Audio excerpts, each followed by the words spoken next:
In the last episode, we had a bloody, brutal fight against Ludwig, and at the start of that fight, do you remember this guy? He was the blood corpse that came towards us in the opening cutscene. Well, on my second fight with Ludwig, on a new character, I discovered that it's possible for this guy to survive the fight. He didn't get hit once, as Ludwig stamped all over the place, across all of my attempts. Just think about how unlikely that is. He's probably laughing here like, what the fuck, how did I survive that?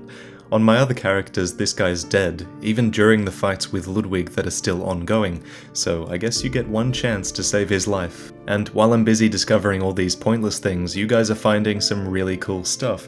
Commenter Aknort92 in the last video found something particularly awesome. If you talk to Ludwig's head after the boss fight while wearing the garb of the Healing Church, then he says this. Tell me, good hunter of the church, have you seen the light? Are my church hunters the honorable Spartans? I hoped they would be. Ah, good. That is a relief. To know I did not suffer such denigration for nothing. Thank you kindly. Now I may sleep in peace. Even in this darkest of nights, I see the moonlight. I guess I didn't have the heart to tell him that his church hunters are now blood-raving lunatics. I'll be checking out what happens if you say no here though. It should make for some pretty sad stuff for Prepare to Cry, right? Telling him that his life's work was for nothing. But it turns out, there is one blade of the Healing Church still alive and human in the Nightmare. Shrouded by night but with steady stride, coloured by blood but always clear of mind, proud hunter of the church, beasts are a curse and the curse is a shackle. Only ye are the true blades of the church. He's reciting some chant that the Healing Church hunters must have learned to keep themselves sane while hunting beasts. The repetition would have helped with anyone's sanity. And he's not the only one who does this. The next two characters we meet, in fact, have their own little chants going on. Are you a hunter? Well, that's very odd. You hear the toll of the bell? Liar. Such pettiness will be your undoing. The beast you seek will not be found here. Go back to your hunt. And if you have the chance, put this night behind you. Places better left untouched. Secrets better left alone. Only a fool would so brazenly roam. We're going to be hearing that bell before too long. And it turns out it's not a sound you want to hear. At the end of the hallway, we find the Fist of Gratia, which belonged to this hulking brute of a woman who didn't have the dexterity to wield firearms. And up ahead, we run into someone very familiar. The frailty of men, their wills are weak, minds young, the foul beasts will tangle nectar and lure the meek into the depths. This is almost certainly Vicar Amelia, right?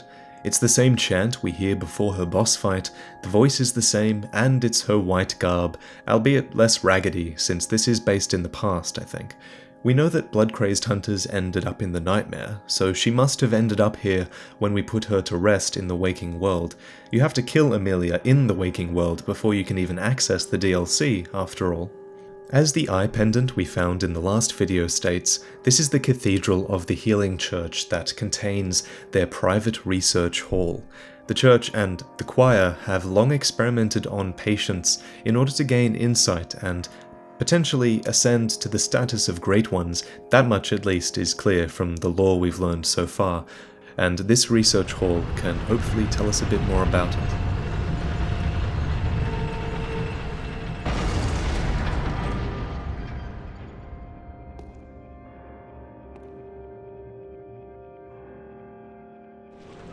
Has someone, anyone, seen my eyes? I am afraid I've dropped them in a puddle. Everything is pale now. Is this Eileen? Listen to the way she says puddle. Puddle. Sounds like when she says hunter. Hunter. The accent is the same, for sure, and maybe the voice as well. But beyond that, I guess we need a bit more proof.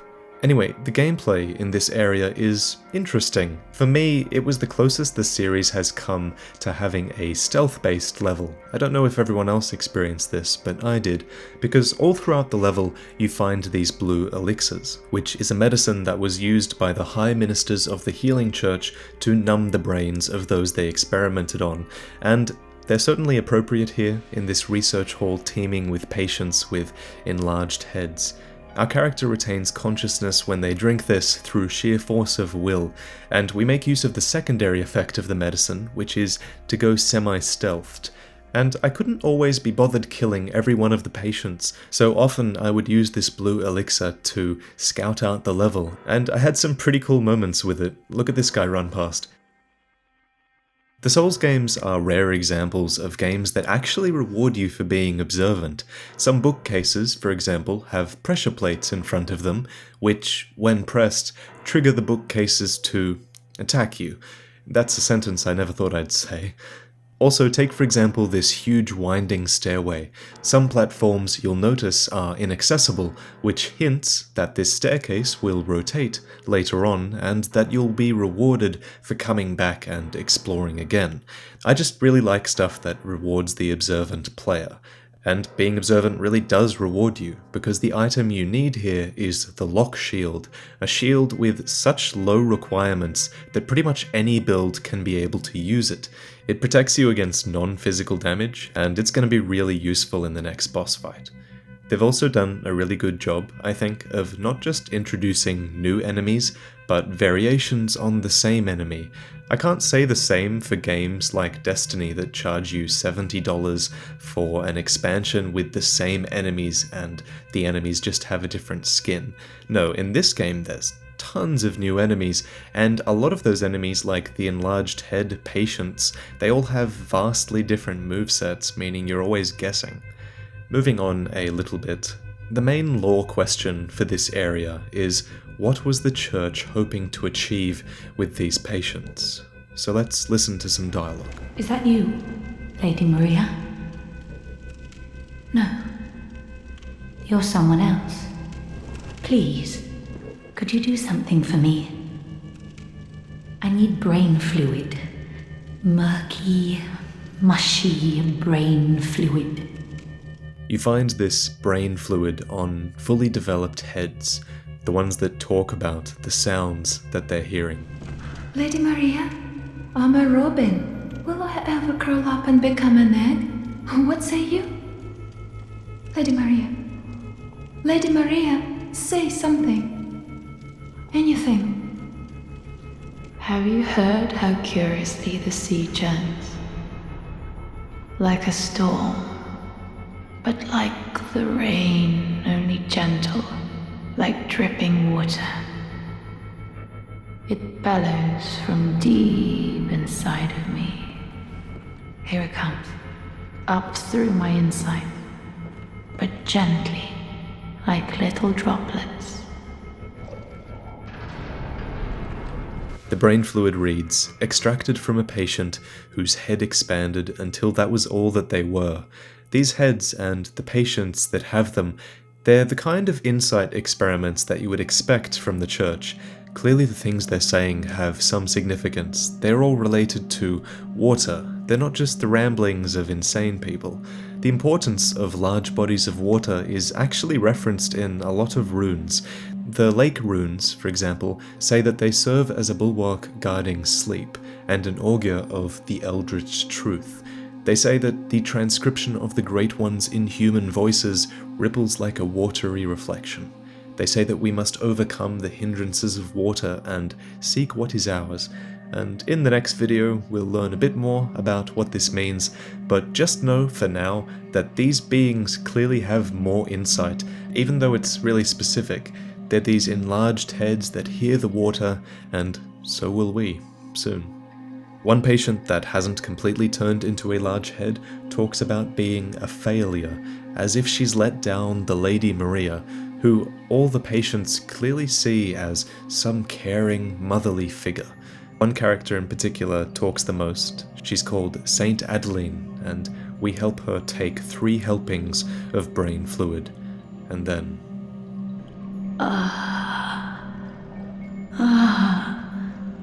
I see a shape. My guide, I see your voice. Clearly as it bends and bleeds.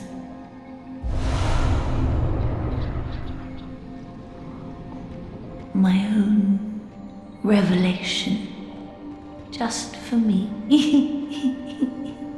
Thank you for everything. Really, I used to be nothing.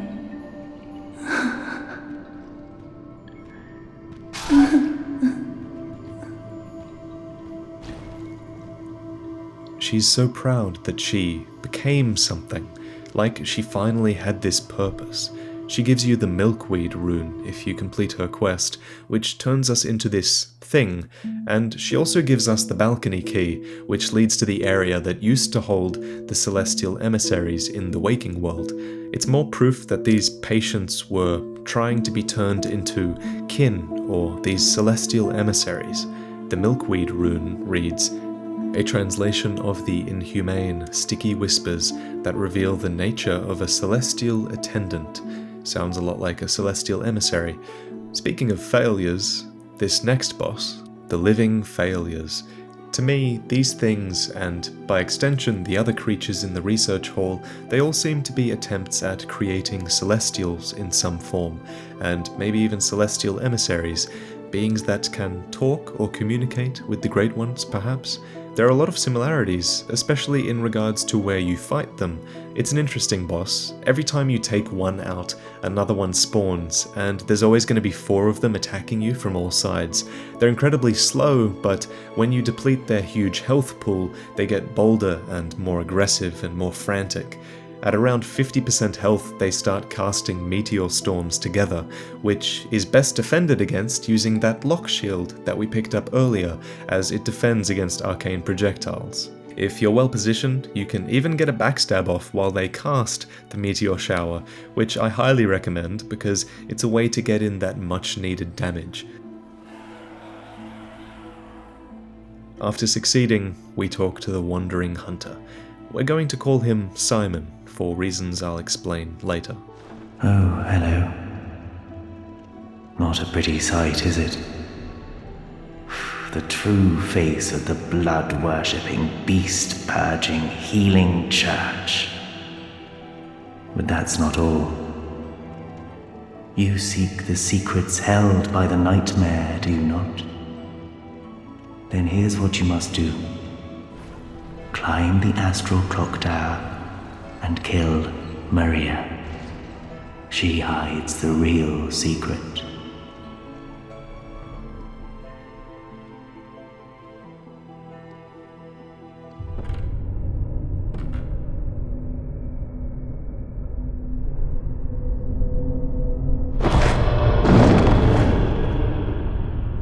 A corpse should be left well alone.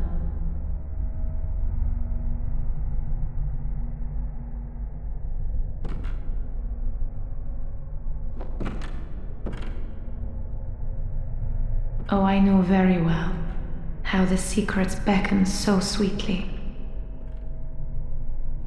Only an honest death will kill you now. Liberate you from your wild curiosity. Lady Maria. So far, all we know is that she's the caretaker of the patients in the clinic, and that she hides the true secret. I am confident in saying that this was my favorite fight in Bloodborne so far. I love hunter boss fights in this game because they put you on what seems like even footing with an opponent, and it allows you to make good use of the health regain mechanic, unlike most beast enemies that just flatten you in 1 or 2 hits. I hate that. I love when it's a fight where you can regain your health. You can probably parry her, but I wasn't gonna find out. I feel like spamming parry is a really shitty way to do this fight. I wanted to dash around and use my reflexes and my Blades of Mercy, and I just wanted to get through all of her phases that way. And as we're discovering, every boss in the old Hunters has phases.